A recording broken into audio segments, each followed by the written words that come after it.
गाडगे या मालिकेच्या नवीन भागामध्ये आपल्याला असं पाहायला मिळणार आहे की आता सावी जी असते ना, ती मात्र आता या सगळ्यामध्ये खूप खुश झालेली असते. कारण ही धैर्याला लगेच जाऊन मिठी मारते आणि बोलते, धैर्य आलात तुम्ही.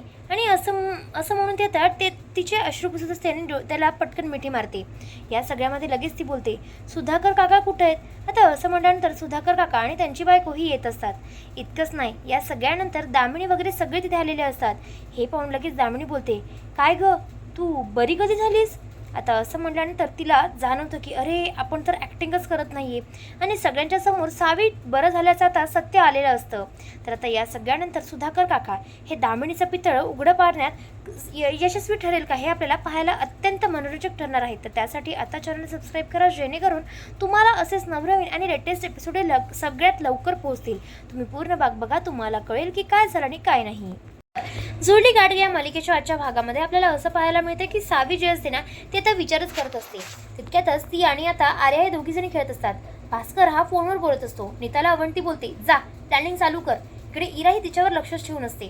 त्या दोघीजणी खेळत असताना लगेच तिथे नीता येते आणि बोलते, मी काय म्हणते.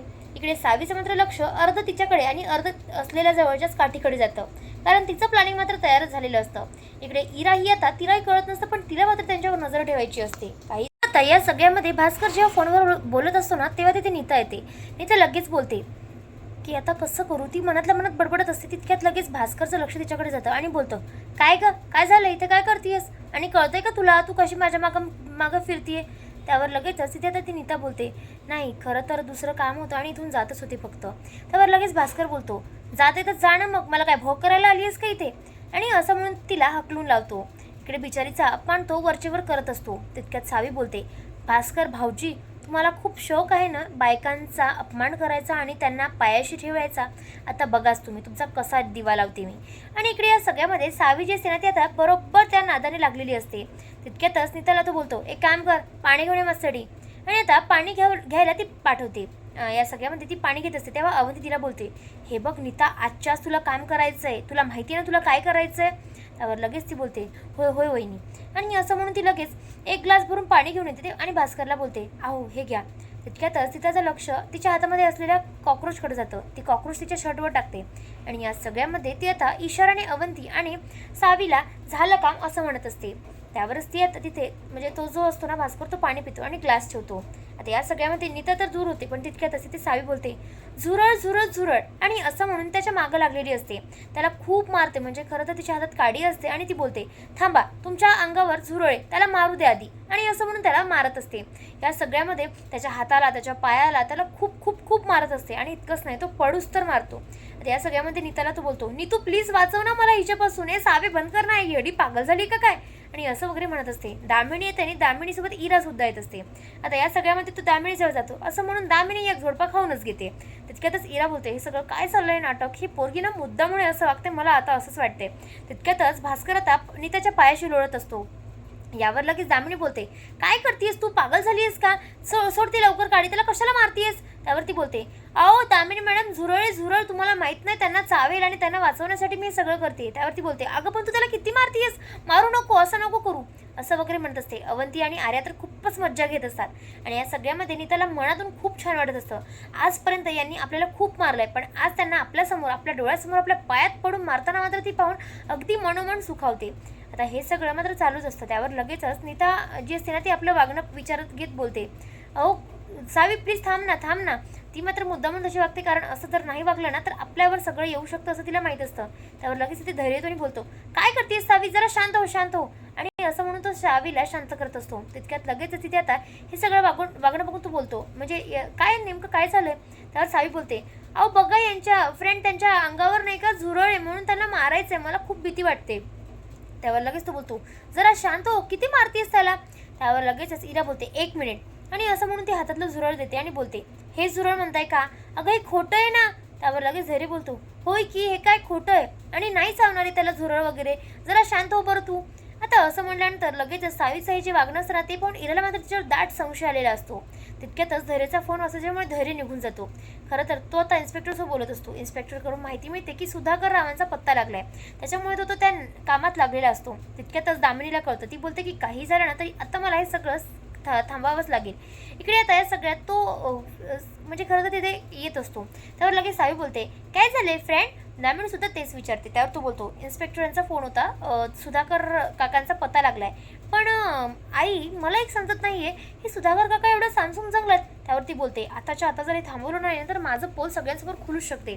तितक्यात तर सावी बोलते, आताच्या आता मला जावंच लागेल, नाही तर दामिनी मॅडमचा प्लॅन काय नाही मला कळणार नाही. आणि ते आपल्या रूमवर जाण्यासाठी निघते. त्यावर इरा बोलते, काय गं भास्कर दादांच्या शर्टवर हा झुरळ कसा काय आला नकली? त्यावर लगेच ती बोलते, सांग तुला सगळं आठवतंय की नाही? त्यावर लगेच अवंती बोलते, काय प्रश्न विचारतेस तू तिला? त्यावर ती बोलते, तुम्हाला नाही तिला विचारलाय, जरा तुम्ही शांत व्हा आणि मला तिला विचारू द्या. आता हे सगळं चालू असताना लगेच तिथे झुरळाच्या विचारात तिथे इराला ती ढकलूत बोलते, मला माहिती नाही, आणि आपल्या रूममध्ये जात असते. इकडे ती हेडफोन टाकून ऐकणार. फक्त तिला एवढं ऐकू येतं की दामिनीने या सगळ्यामध्ये ताबडतोब काहीतरी करा असं म्हटलेलं असतं. त्यावर ती विचार करते की नेमकं काय झालेलं असेल. हे आपल्याला असं पाहायला मिळतं की आता सावी ही धैर्यला बोलते, थांबा मी तुला औषध लावून देते, आणि असं म्हणून तिथे आता ती त्याला औषध लावून देत असते. इकडे धैर्य या सगळ्यामध्ये एकटक तिच्याचकडे बघत असतो. त्यावर लगेच तिथे सावी बोलते, काय झालंय फ्रेंड, तुला आता बरं वाटतंय की नाही ते सांग बघू पहिले मला. त्यावर लगेचच या वागण्यावर तिथे सावीच्या विचारात तो धैर्य बोलतो, सावी मला एक खरं खरं सांग. त्यावर ती बोलते, हा बोल ना. इकडे या सगळ्यामध्ये लगेच तो बोलतो, तू खरंच परत आली आहेस की नाही? त्यावर तिला काय बोलावं ना हे कळत नसतं. तितक्यात ती त्याला प्रश्न फिरवत बोलते, मला एक सांग फ्रेंड, तुला खूप आग होते ना? त्यावर लगेच तो बोलतो, नाही ग, तू मला मलम लावून देते ना त्याच्यामुळे मला अजिबात असं वाटत नाही की मला अंगार वगैरे होते, आग वगैरे होते, आणि मला काहीच दुखत नाहीये, आणि लवकरच माझी तब्येतही बरी होणार आहे आता. त्यावर लगेच या सगळ्यामध्ये धैर्य बोलतो, मला एक सांग सावी. इकडे आता इरा हे सगळं बघत असते आणि दामिनी सुद्धा. यावर इरा बोलते, दुखतं तर मला आहे आता धैर्य, तुमच्यासाठी मला हे सगळं दुखतंय. ती सावी जसं तुमच्या जवळ येते ना तसं माझं दुखतंय, आणि असं म्हणून सरळ ती तिथे थेट मनातल्या मनात का होईना पण हे सगळं बोलत असते. दामिनी या सगळ्यांकडे बघत असते आणि बोलते, ही पागलबाई काय माहिती कधी सुधारणार आहे, आणि ह्या आयुष्यातून म्हणजे धैर्याच्या आयुष्यातून कधी हिला काढावं ना काही समजतच नाहीये. इकडे धैर्य हा विचारच करत असतो. तितक्यात तो बोलतो, सावी मला एक सांग, तू बरी झाली आहेस की नाही? त्यावर तिला काय करावं ना हे कळतच नसतं. तितक्यात दामिनी आणि इरा हे दोघी जण यामध्ये बघत असतात, आणि नेमकं ही बरी झाली तर खरं का, आणि हे सगळं काय चाललंय हे त्यांनाही कळत नसतं. त्यावर दामिनी बोलते, हिला आठवलं की काय सगळं झालं, मग आता सगळंच संपलं. आता असं म्हटल्यानंतर या सगळ्यामध्ये लगेचच धैर्याच्या विचारात तिथे सावी बोलते, काय बोलतोयस तू फ्रेंड? तितक्यात नीता बोलते, भाऊजी तुम्हाला कसं कळलं? त्यावर तो बोलतो, म्हणजे काय म्हणायचं बहिणी तुम्हाला? त्यावर नीता बोलते, अहो म्हणजे तुम्ही असं का विचारताय?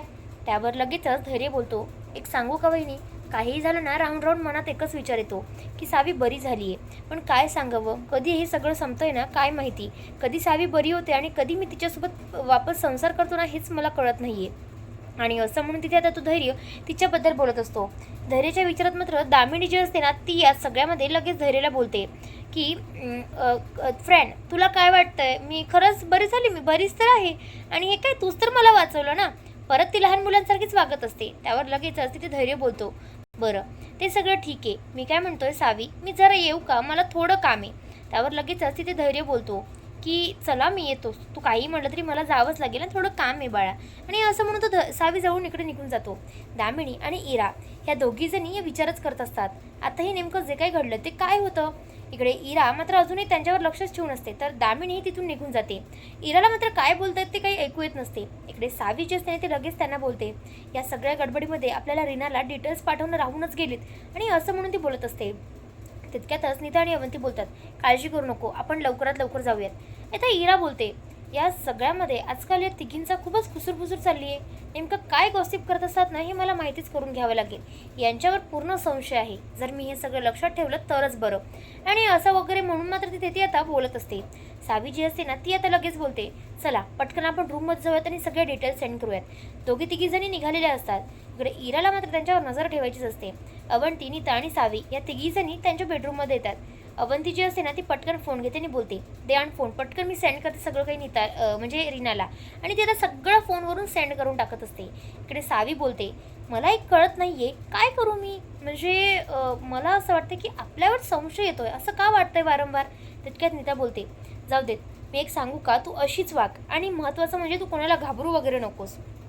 आणि तितक्यात ती बोलते म्हणजे सावी बोलते, वहिनी तुम्ही काळजीच करू नका. तिच्या हाताला हात टच होतो. त्यावर नीता बोलते, अरे यार लागलं थोडंसं, आग होत आहे असं वगैरे म्हणत असते. त्यावर लगेच सावी बोलते, वहिनी आता तुम्ही काळजीच करू नका. या अन्यायाचा बदला घेण्याची आता हीच वेळ आहे. आणि असं म्हणून ती तिला तडक बोलत असते. त्यावर लगेचच अवंती बोलते, अगं काही करू नको, खूप मोठा प्रॉब्लेम होईल, अंगाशी येईल सगळं आपल्या. त्यावर लगेचच ती बोलते, काळजी करू नका, मी आहे की, आणि मी असताना कशाचा डर. आणि असं म्हणून तिथे आता सावीचं नवीनच प्लॅनिंग चालू झालेलं असतं. तिच्यात अवंती बोलते, काय गं सावी, तुला कशाची भीती वगैरे लागत नाही का. त्यावर लगेचच तिथे आता सावी बोलते, वाटते की झुरळाची भीती, बाकी कशाचीच नाही. आणि असं म्हणून ते आता तिथे खरं तर आपला हात घेऊन म्हणजे तिच्या डोक्यात जे प्लॅनिंग चाललेलं असतं ना त्याच्याबद्दल विचार करत असते. आता या सगळ्यामध्ये त्यांचं प्लॅनिंग झालेलं असतं. पण आता तुम्हाला हा भाग कसा वाटत आहे मला नक्की कमेंटला कळवा आणि भेटूया पुढच्या भागात. तोपर्यंत शुभरात्री.